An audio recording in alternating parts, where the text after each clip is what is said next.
Oke, selamat pagi anak-anak MIS kelas 3B. Hari ini kita belajar tema 7, perkembangan teknologi, subtema 1, perkembangan teknologi produksi pangan, pembelajaran kedua. Nah, persiapkan diri kamu, persiapkan buku kamu, kita pelajari bersama-sama. Oke, coba kamu perhatikan gambar tersebut. Nah, Dayu, Siti, dan Lani membaca buku tentang pengolahan ikan bandeng. Mereka tertarik untuk melihat secara langsung pengolahan ikan bandeng. Esok harinya, Dayu, Siti, dan Lani mengunjungi tempat pengolahan ikan bandeng. Mereka berkunjung ke rumah Pak Sarip. Pak Sarip memiliki kolam ikan bandeng.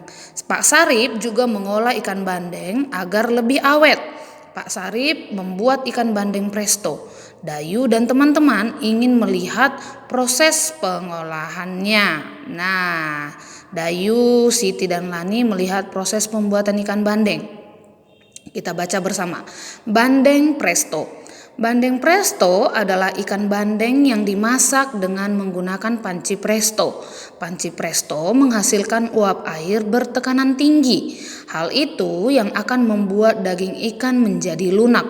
Tidak hanya dagingnya, duri ikan pun akan melunak. Bandeng presto ini dibumbui dengan bawang putih, kunyit, dan garam.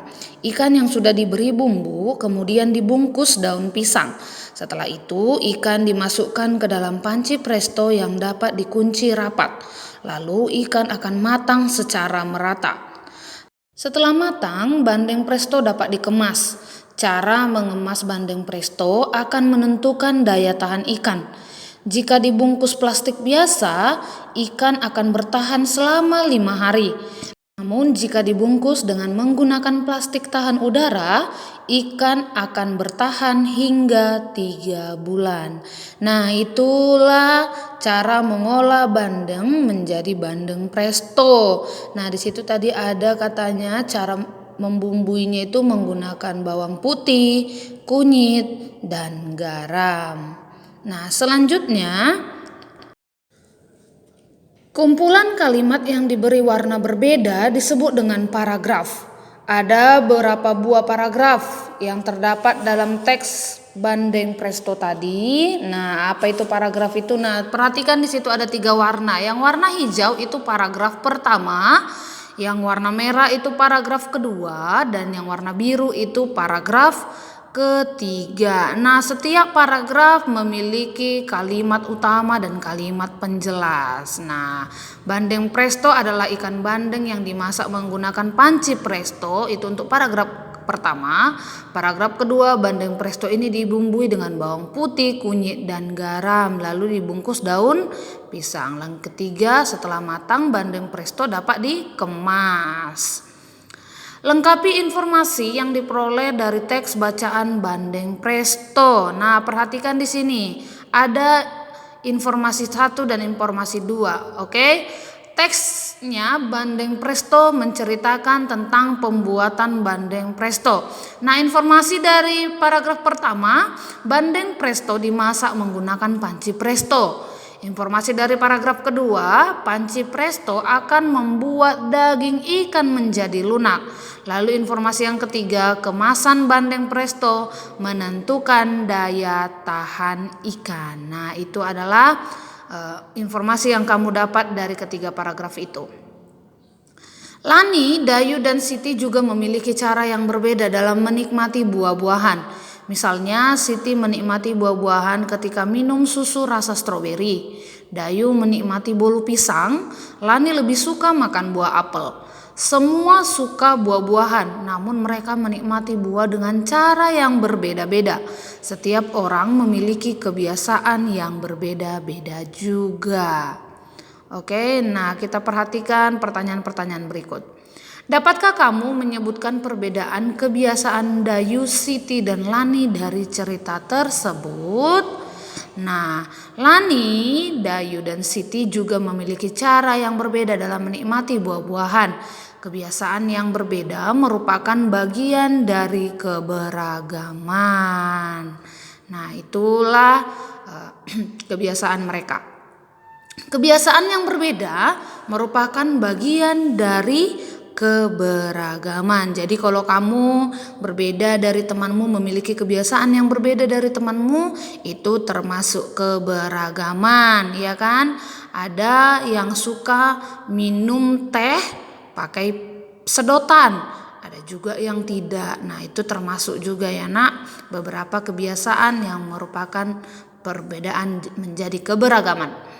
Dayu, Siti, dan Lani sedang menikmati makanannya. Kemudian Beni, Udin, dan Edo datang membawa ragam makanan. Coba kita amati makanan yang dibawa oleh Udin dan teman-temannya. Nah, di situ ada paha ayam ya, kayak Kentucky, sosis, apel, cookies, susu. Nah, bolu pisang dan susu rasa stroberi merupakan makanan hasil pengolahan teknologi pangan. Tuliskan daftar makanan hasil teknologi pangan berdasarkan gambar di atas. Nah, nanti Miss buat di sini kolomnya, kamu boleh lihat dan nanti boleh kamu catat ke buku catatan kamu. Nah, jenis makanan. Kita tulis yang pertama ada ayam goreng. Ya kan? Lalu yang kedua ada sosis. Nah, lalu nanti ada lagi apa? Ada yang ketiga ada manisan buah, itu yang dalam kaleng. Lalu daging kornet, roti, dan susu instan. Nah, makanan apa yang paling kamu sukai?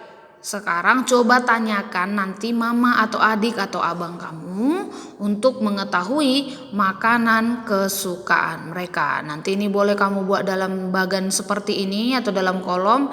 Namanya misalnya mama, makanan yang disukai adalah nasi goreng. Atau adik misalnya nama adiknya Juan, makanan yang disukai Juan adalah ayam goreng. Nanti boleh kamu buat nama dan makanan yang kesukaannya dalam buku catatan kamu. Oke.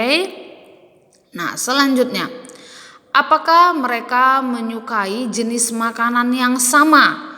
Nah, apakah semua menyukai makanan hasil teknologi pangan? Ini nanti menjadi pertanyaannya bagi mereka ya yang sudah kamu list.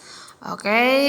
Nah, itu adalah pertanyaan. Kedua pertanyaan ini nanti kamu tanyakan kepada mama, papa, abang, adik, atau kakak setelah kamu menuliskan makanan kesukaan mereka. Oke. Coba kita diskusikan bersama dan lingkari jawaban yang paling tepat untuk kalimat di bawah ini. Jenis makanan yang disukai oleh orang-orang di lingkungan sekitarku ternyata berbeda. Nah, ini berarti setiap orang memiliki kebiasaan yang berbeda juga, iya kan? Oke. Setiap orang memiliki makanan kesukaan. Kesukaan setiap orang berbeda-beda. Jika temanmu memiliki kesukaan yang berbeda darimu, apa yang akan kamu lakukan?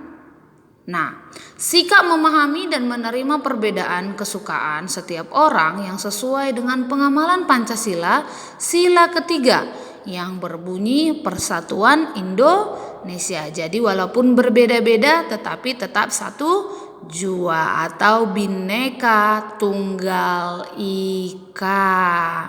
Nah, demikian pembelajaran kita untuk hari ini nak. Kamu kerjakan tugas kamu secara mandiri di tema 7, subtema 1 perkembangan teknologi produksi pangan, pembelajaran kedua. Oke, kerjakan tugasmu secara mandiri, tetap semangat, tetap jaga kesehatan. Sampai ketemu di video pembelajaran selanjutnya. Bye-bye.